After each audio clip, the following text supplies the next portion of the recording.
चंदनपुर गांव में सुबह की धूप धीरे धीरे फैल रही थी। आज का दिन सामान्य नहीं था। पहली बार इस गांव का कोई लड़का फौज में भर्ती हुआ था। माँ, बिजली कब आएगी? बेटा, 3 दिन से बिल नहीं भरा। कल मजदूरी से पैसे आएंगे तो भरेंगे। अरे पढ़ाई वढ़ाई छोड़, खेत में जाकर काम कर। कब तक हमारी कमाई खाएगा? नहीं पापा, मैं कुछ बनकर दिखाऊंगा। सरकारी स्कूल जहां राकेश पढ़ता वहां की कंडीशन ठीक नहीं थी। तभी मास्टर जी आते हैं। राकेश, तुम्हारी फीस के पैसे कहाँ हैं? सर, अगले महीने दे दूंगा। अरे करीब कितने महीने से यही बात कर रहा है। रोहित, शर्म नहीं आती? राकेश पढ़ाई में सबसे आगे है। बेटा, मैं तुम्हारी फीस भर देता हूँ, लेकिन वादा करो मन लगा के पढ़ोगे। राकेश मास्टर जी को फीस के लिए शुक्रिया अदा करते हुए उनके साथ उनके घर चला गया, जहां मास्टर जी के घर की दीवार पर अलग अलग नौकरियों के पोस्टर लगे हैं। राकेश, तुम इंजीनियर बनना चाहते हो या डॉक्टर? सर, मैं तो बस इस गरीबी से निकलना चाहता हूँ, माँ को खुश देखना चाहता हूँ। देखो बेटा, ये भी एक रास्ता है। सम्मान भी मिलता है, पैसा भी। सर, लेकिन हमारे गांव से कभी कोई फौज में नहीं गया। तो तुम पहले बनो। रास्ता बनाने वाले हमेशा अकेले होते हैं। राकेश घर पहुंचा और अपने फौज में जाने की बात को रखता है। माँ, मैं फौज में जाना चाहता हूँ। फौज में? क्यों बेटा? अरे यहाँ खेत खलियान छोड़कर कहाँ भागेगा? पापा, मैं इस गरीबी में नहीं मरना चाहता, मैं कुछ बनना चाहता हूँ। अगर तेरा दिल कहता है तो जा बेटा, मैं तुझ पर भरोसा करती हूँ। अपनी मर्जी कर, लेकिन यहाँ वापस मत आना। गांव के चौराहे पर सारे लड़के इकट्ठे होकर राकेश के इस फैसले पर उसे समझाने में लग गए। यार राकेश, तू पागल हो गया है क्या? यहाँ मजे से रह और आराम की लाइफ जी यार। अरे यहाँ ताश खेल, सिगरेट पी, मस्ती कर। फौज में जाकर क्या करेगा? तुम लोग यहीं बैठकर अपनी जिंदगी बर्बाद करो, मैं कुछ बनकर दिखाऊंगा। तू समझता है तू सबसे अच्छा है? नहीं, लेकिन मैं कोशिश तो कर सकता हूं। राकेश उनके बीच से उठ के निकल गया, क्योंकि उन सब की बातें उसको बेबुनियाद लग रही थीं। वहां से निकलकर वो अपने बचपन के प्यार पूजा से मिलने पहुंच गया। राकेश, तुम सच में फौज में जाओगे? हाँ पूजा, मैं तुम्हें खुशियों से रखना चाहता हूँ, इस गरीबी में नहीं। मुझे तुम्हारी खुशी चाहिए, पैसा नहीं। पूजा, अगर मैं कामयाब हुआ तो तुमसे शादी करूंगा, अगर हार गया तो? अगर हार गए तो भी तुम मेरे राकेश हो, मैं इंतजार करूंगी। घर की छत पर राकेश दौड़ने की प्रैक्टिस कर रहा था। राकेश जानता था कि फौज में जाना आसान नहीं। उसे शारीरिक और मानसिक दोनों तरह से तैयार होना बेहद जरूरी था। नहीं, मैं हार नहीं मानूंगा। अरे राकेश, क्या कर रहा है?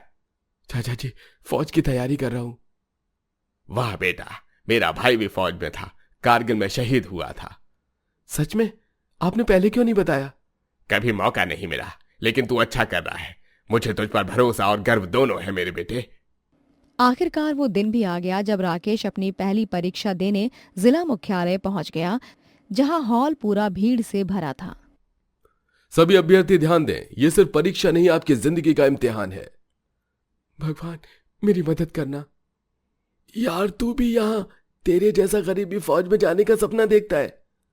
हाँ भाई, गरीबी कोई गुनाह नहीं है। एग्जाम खत्म होने के कुछ महीने बाद ही उसका नतीजा सामने आ गया, जहां राकेश को बहुत बड़ा झटका लगा। राकेश फिजिकल टेस्ट में फेल हो गया। मैं हार गया पूजा, शायद पापा सही कह रहे थे। राकेश, एक बार हारने से कुछ नहीं होता, कोशिश करते रहो। बेटा, तुम निराश न हो। अरे पहली बार में कौन पास होता है?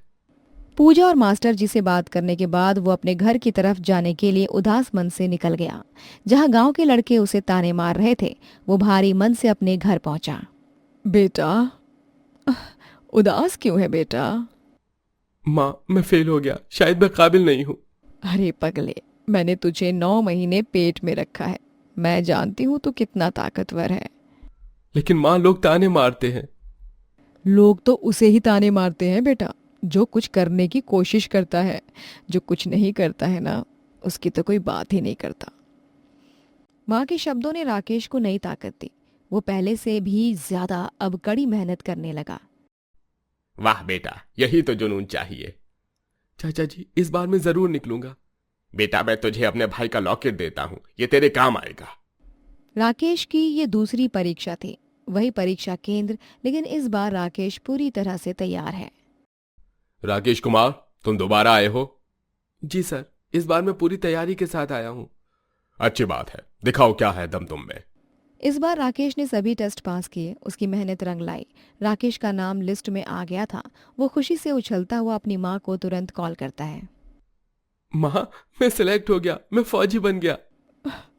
बेटा, तूने मेरा सर ऊंचा कर दिया बेटा, मुझे तुझ पर गर्व है बेटा। राकेश, मुझे पता था तुम कर सकते हो राकेश। आज हमारे गांव का पहला लड़का फौज में जा रहा है। यार राकेश, माफ कर देना, हमने तुझे डिमोटिवेट किया था। कोई बात नहीं मनोज, तुम भी कोशिश करो। यार अब मैं भी फौज में जाने की सोच रहा हूँ। फौज के एकेडमी में कड़ी ट्रेनिंग का दौर शुरू हो गया। राकेश, तुम्हारी बैकग्राउंड देखा है, गरीब घर से आए हो। जी सर, लेकिन अब मैं किसी से कम नहीं। अच्छी बात है, यहां सिर्फ मेहनत देखी जाती है, पैसा नहीं। राकेश की मेहनत देखकर सभी प्रभावित थे। वो बेस्ट कैडेट बना।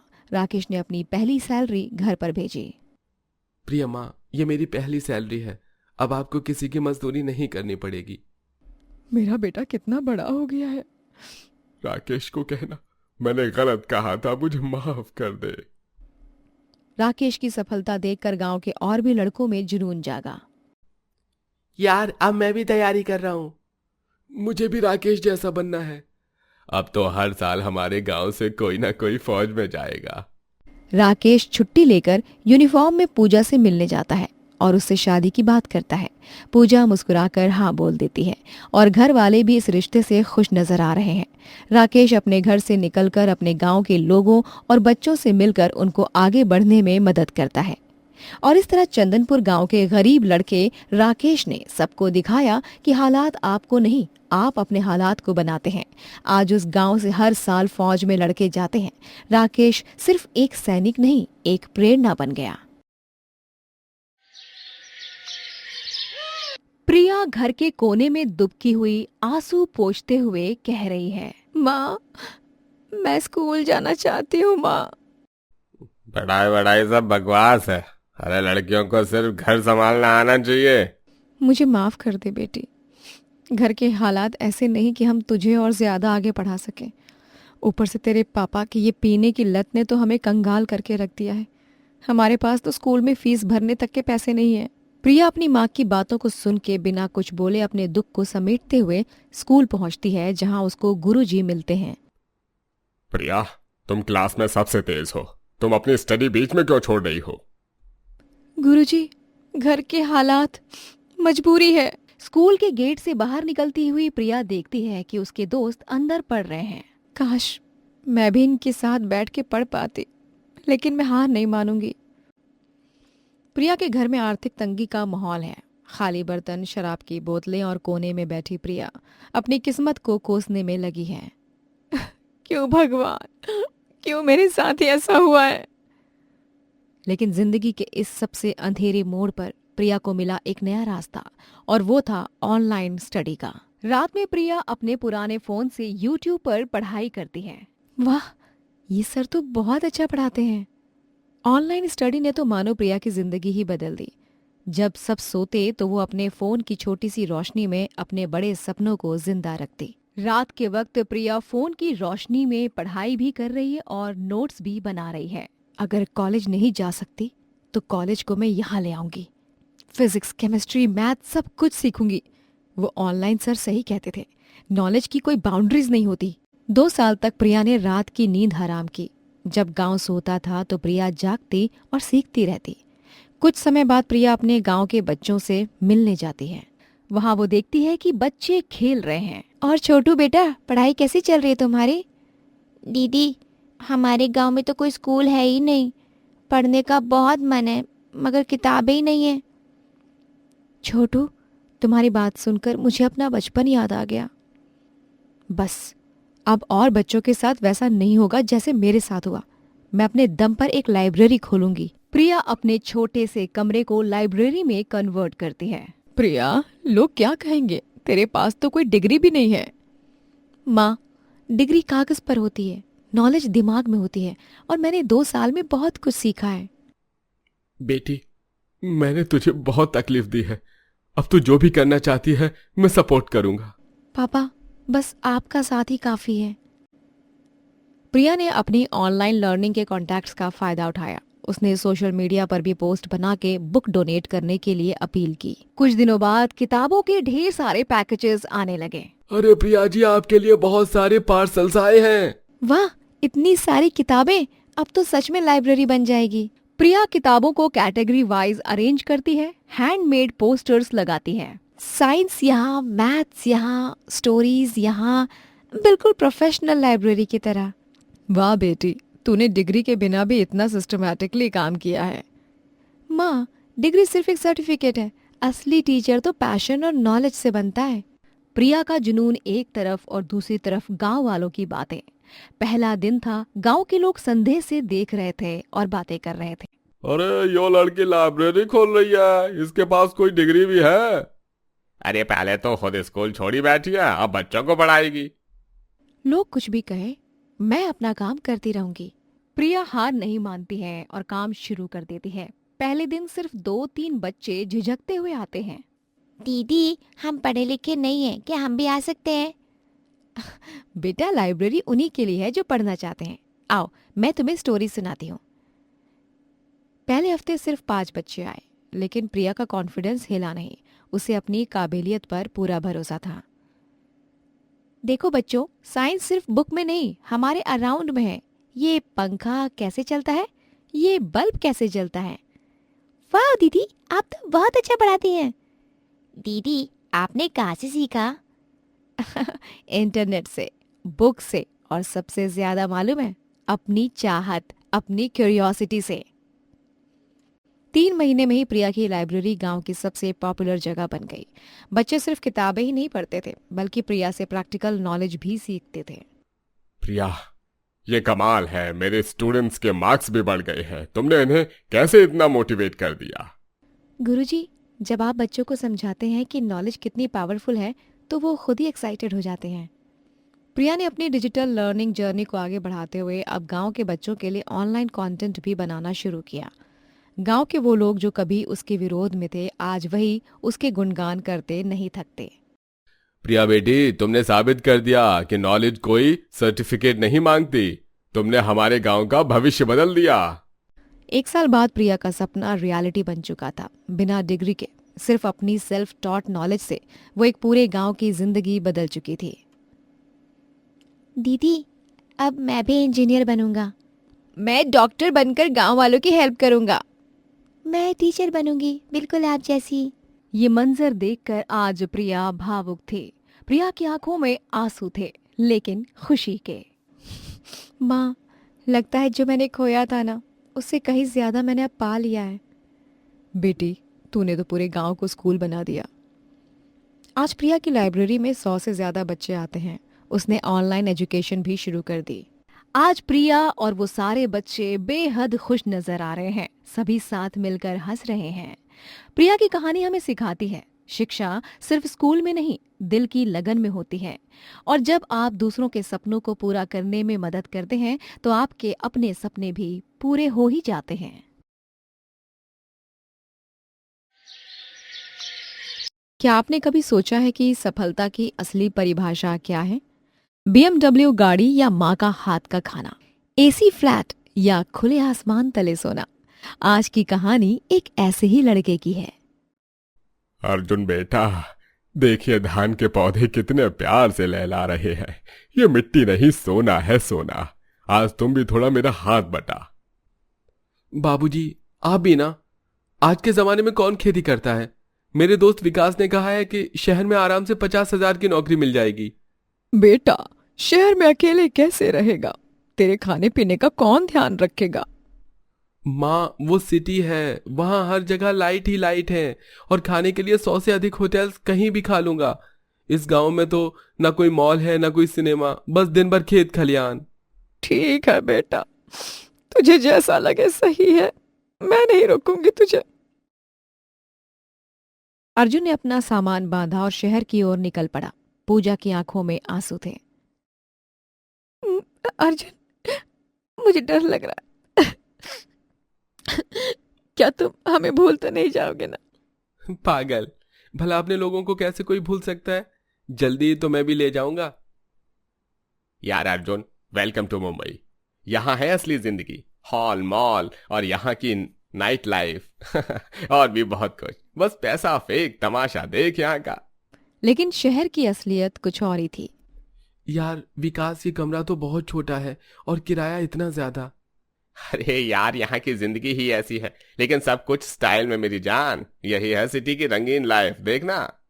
दिन बीतते गए, अर्जुन को एहसास होने लगा कि शहर में इंसान सिर्फ एक नंबर है। अर्जुन, ये रिपोर्ट गलत है। तुम गांव वालों की कुछ आता भी है या नहीं? गांव वाले? यहाँ सब मुझे अजनबी की तरह देखते हैं। एक दिन अर्जुन बीमार पड़ गया। शहर में उसका ख्याल रखने वाला कोई नहीं था। काश माँ होती यहाँ। गांव में तो पूरा मोहल्ला पूछने आ जाता था। यहाँ मर भी जाओ तो भी किसी को फर्क नहीं। अब तो विकास भी पता नहीं क्यों बात नहीं कर रहा। तभी अर्जुन की कंपनी में छटनी हुई। अर्जुन, कंपनी का कॉस्ट कटिंग चल रहा है, आपकी सर्विस टर्मिनेट करनी पड़ रही है। सर प्लीज, मैंने कोई गलती नहीं की है। अर्जुन के पास अब ना पैसे थे ना सहारा। विकास भी मुंह मोड़ गया। यार तू अनएम्प्लॉयड है अब। मैंने तुझे नौकरी दिलवाई थी। अब बार बार मैं सिफारिश नहीं करूंगा तेरी कहीं भी। मैं अपना रेपुटेशन रिस्क में नहीं डाल सकता। दोस्ती सिर्फ अच्छे वक्त के लिए थी। जब पैसा था तब तक का दिखावा। जैसे ही सब कुछ छूट गया, दोस्ती का असली रंग दिखा गया मुझे इस शहर में। तभी पूजा का फोन आया। अर्जुन, बाबूजी की तबीयत बहुत खराब है।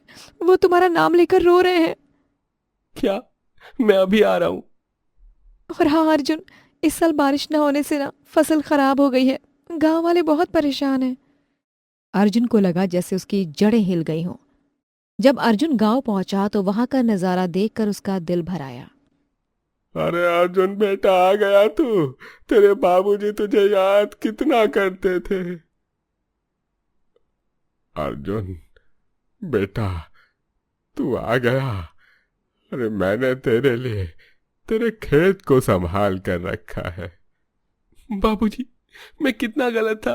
मैंने आपको इस मिट्टी को छोड़ दिया। बेटा, घर वापस आ जा। शहर में अकेले कैसे रह रहा था? तभी रामू काका ने एक चौंकाने वाली बात कही। अर्जुन, तुझे पता है तेरे जाने के बाद बाबूजी ने क्या किया? क्या किया काका? उन्होंने ऑर्गेनिक फार्मिंग शुरू की। अब हमारी गांव की फसल शहर के बड़े होटल्स में जाती है। तेरे बाबूजी ने कहा था, अर्जुन को लगता है गांव में कुछ नहीं है, लेकिन यहाँ सब कुछ है। क्या मतलब? बेटा, मैंने तेरे नाम 15 लाख रुपए बैंक में जमा किए हैं। ऑर्गेनिक फार्मिंग से कमाए हैं। अर्जुन को समझ आ गया कि वो सोने की तलाश में कंकड़ के पीछे भाग रहा था। बाबूजी, मैं वापस नहीं जाऊंगा। यहीं रहकर खेती करूंगा। सच में अर्जुन? हाँ पूजा, शहर में मैं अकेला था। यहाँ मेरा पूरा गांव मेरा परिवार है। वहां पैसा था लेकिन प्यार नहीं। यहाँ प्यार है तो पैसा भी आ जाएगा। अर्जुन ने अपने बाबूजी के साथ मिलकर ऑर्गेनिक फार्मिंग को और भी बढ़ाया और गांव के लड़कों को भी शहर में भटकने की बजाय ऑर्गेनिक फार्मिंग से जोड़ा। साथ ही खेती को डिजिटल क्रांति से भी जोड़ दिया। बाबूजी, आपने सही कहा था। ये मिट्टी सच में सोना है। बेटा, सफलता वो नहीं जो दिखती है, बल्कि वो है जो दिल को शांति देती है। मिट्टी की खुशबू, यही है मेरी सबसे बड़ी दौलत। अर्जुन की कहानी सिखाती है कि हमारी जड़ें ही हमारी असली ताकत है। शहर की चकाचौंध पल भर की होती है, लेकिन अपनी मिट्टी का प्यार हमेशा के लिए है। अगर आप भी अपनी जड़ों को भूल गए हैं तो वापस लौट आइए। वहीं आपकी असली खुशी छिपी है। अगर ये कहानी आपको पसंद आई है तो लाइक करें, सब्सक्राइब करें हमारा चैनल।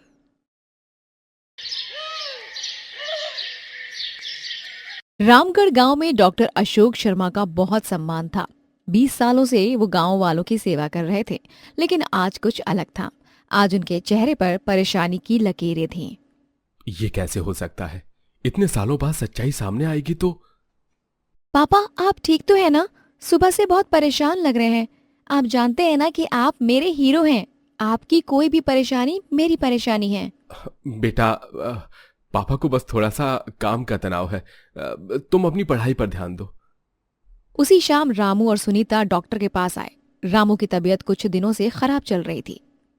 डॉक्टर साहब, बहुत कमजोरी लग रही है, खाना भी हजम नहीं हो रहा। ये दवाई ले लो, रोज खाने के बाद एक गोली।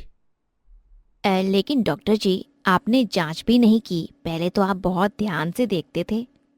मैं 20 सालों से प्रैक्टिस कर रहा हूं, मुझे पता है ना क्या करना है। अगले दिन प्रिया को अपने पापा के बर्ताव में अजीब बदलाव नजर आया। वो चुपके से उन कागजातों को देखने की कोशिश करने लगी। ये क्या? पापा का मेडिकल लाइसेंस? ये तो 5 साल पहले ही कैंसिल हो गया था, लेकिन वो अभी भी प्रैक्टिस कर रहे हैं। प्रिया, तुम यहां क्या कर रही हो? पापा, ये सब क्या है?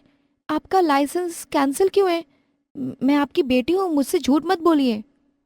प्रिया, ये तुम्हारा काम नहीं है, तुम नहीं समझोगी। चुपचाप अपने कमरे में जाओ। उसी रात प्रिया को बूढ़ी अम्मा का फोन आया। बेटा, जल्दी आ, रामू की हालत बहुत खराब है। तेरे पापा की दवाई से उसे उल्टी और बुखार आ रहा है।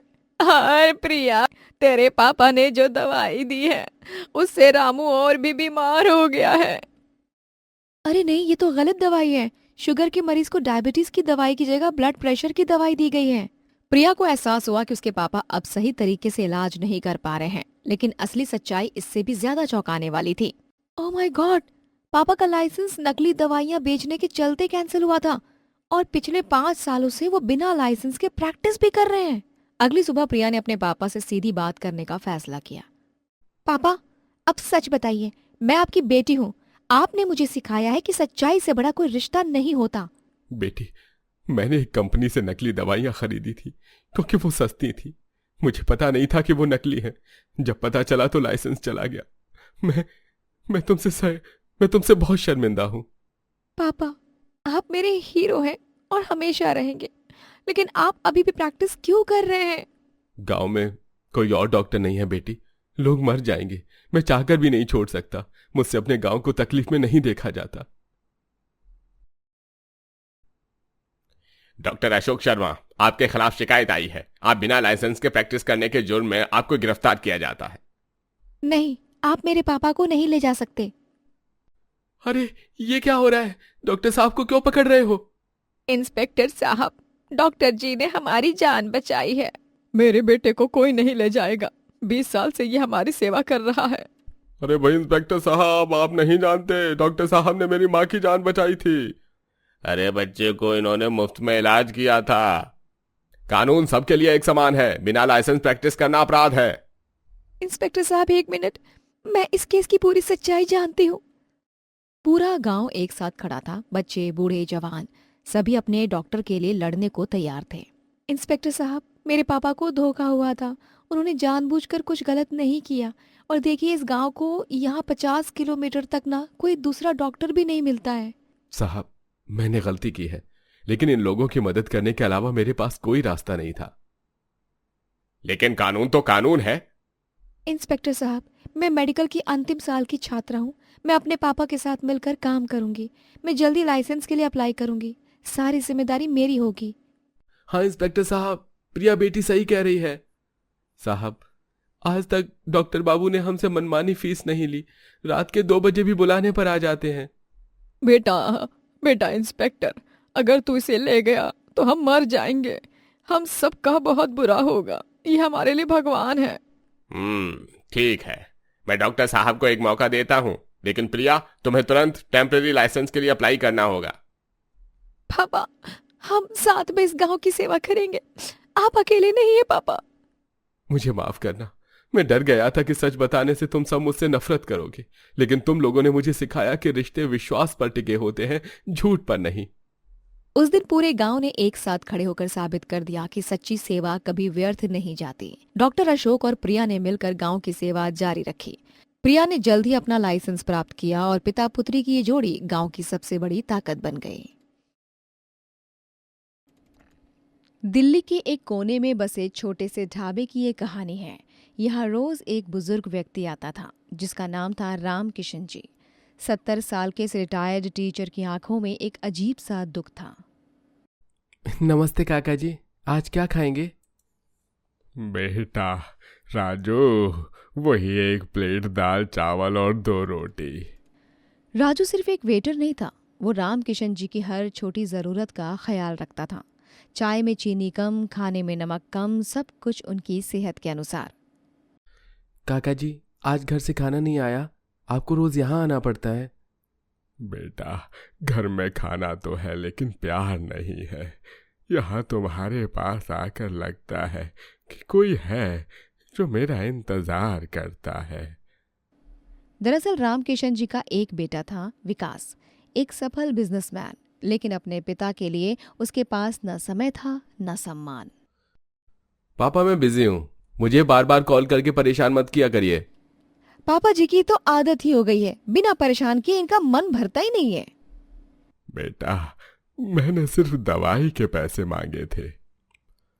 हर रोज कुछ ना कुछ चाहिए आपको, लगता है पैसा पेट पर उगता है। और ये रोज ढाबे जाने का क्या मतलब है? घर में खाना नहीं है क्या? पापा आप बेकार में पैसे बर्बाद कर रहे हैं, ढाबे का खाना सेहत के लिए अच्छा भी नहीं है। मैं वहां खाने नहीं, प्यार के लिए जाता हूँ बेटा। वाह, आप बुढ़ापे में फिल्मी डायलॉग बोलने लगे हैं। अपने ही घर में पराये हो गए थे रामकिशन जी। जिस बेटे के लिए जिंदगी भर मेहनत की थी, वही उन्हें अब बोझ समझता था। दादाजी आज आप बहुत उदास लग रहे हैं। बेटा, कभी कभी लगता है कि जिंदगी बेकार गई। बेटा बहू सिर्फ मेरी संपत्ति चाहते हैं, मुझे नहीं। दादाजी, परिवार सिर्फ खून के रिश्ते से नहीं बनता, जो दिल से प्यार करे वही असली परिवार है। रामकिशन जी के दिल को राजू की बात लग गई। वो रोज ढाबे आने लगे, न सिर्फ खाने के लिए बल्कि राजू से मिलने के लिए। रामकिशन जी को राजू में वो बेटा दिखता था जिसकी उन्होंने हमेशा कल्पना की थी। राजू भी इस बुजुर्ग में अपने दादाजी की छवि देखता था। काका जी, आज आप उदास लग रहे हैं, क्या बात है? बेटा, कभी कभी लगता है मैं इस दुनिया में अकेला हूँ। सबको सिर्फ मेरे पैसों से मतलब है। ऐसा मत कहिए काका जी, आप अकेले नहीं हैं, मैं हूं ना आपके साथ। अरे राजू, तू बहुत टाइम दे रहा है इस बुढ़े को। दूसरे कस्टमर का ऑर्डर ले। साहब, ये मेरे काका जी की तरह हैं, इनका ख्याल रखना मेरा फर्ज है। महीने बीतते गए, रामकिशन जी और राजू का रिश्ता मजबूत हो गया, लेकिन घर में हालात और भी बिगड़ते जा रहे थे। पापा, आपकी प्रॉपर्टी के पेपर्स कहाँ हैं? मुझे कुछ काम है। क्यों बेटा, क्या काम है? पापा जी, विकास का एक दोस्त है, वो प्रॉपर्टी डीलर है, कह रहा था कि अच्छा रेट मिल सकता है। लेकिन ये तो मेरा घर है। पापा, आप बूढ़े हो गए हैं, हमें आपकी देखभाल के लिए पैसों की जरूरत है। और वैसे भी आखिर में सब कुछ हमारा ही होना है, अभी क्यों इंतजार करें? तुम लोग मुझे जिंदा ही मार देना चाहते हो। पापा, आप ड्रामा मत करिए, हमारे पास आपके अलावा भी जिम्मेदारियां हैं। अरे काका जी, आज आप बहुत परेशान लग रहे हैं। बेटा राजू, मैंने एक फैसला किया है। मैं अपनी सारी प्रॉपर्टी तुम्हारे नाम करने वाला हूं। क्या? लेकिन काका जी, मैं तो सिर्फ एक गरीब वेटर हूं। बेटा, पैसे से बड़ा प्यार होता है। तुमने मुझे सिर्फ खाना नहीं, सम्मान परोसा है। तुम मेरे असली बेटे हो। रामकिशन जी ने अगले दिन ही एक वकील को बुलाकर अपनी सारी संपत्ति राजू के नाम कर दी और फिर वो राजू के छोटे से किराए के घर में रहने चले गए। क्या आपने सब कुछ उस वेटर के नाम कर दिया? पापा जी, ये क्या किया आपने? हमारा क्या होगा पापा जी? जो तुम लोगों ने मेरे साथ किया वही मैंने तुम्हारे साथ किया। फर्क सिर्फ ये है कि मैंने अपना प्यार किसी और को दे दिया। पापा मुझसे गलती हुई है, प्लीज वापस आ जाइए। पापा जी, हमें माफ कर दीजिए, हमने आपकी कद्र नहीं की पापा जी। लेकिन अब बहुत देर हो चुकी थी। रामकिशन जी को राजू के घर में वो सुकून मिला था जिसकी तलाश वो सालों से कर रहे थे। काका जी, आपकी चाय। बेटा, तुमने मुझे सिखाया कि प्यार पैसों से नहीं खरीदा जा सकता, ये तो दिल से दिल तक पहुंचता है। काका जी, आपने मुझे दुनिया की सबसे बड़ी दौलत दी है, आपका प्यार और आशीर्वाद। और इस तरह एक प्लेट खाने ने दो अजनबियों को एक सच्चे रिश्ते से जोड़ दिया। रामकिशन जी को मिला सच्चा बेटा और राजू को मिला प्यार करने वाला बाप, जबकि विकास और प्रिया को सिर्फ पछतावा हाथ लगा। कभी कभी रिश्ते खून से नहीं, प्यार से बनते हैं, और प्यार की सबसे छोटी पहचान होती है एक प्लेट भर खाने में छिपे मोहब्बत।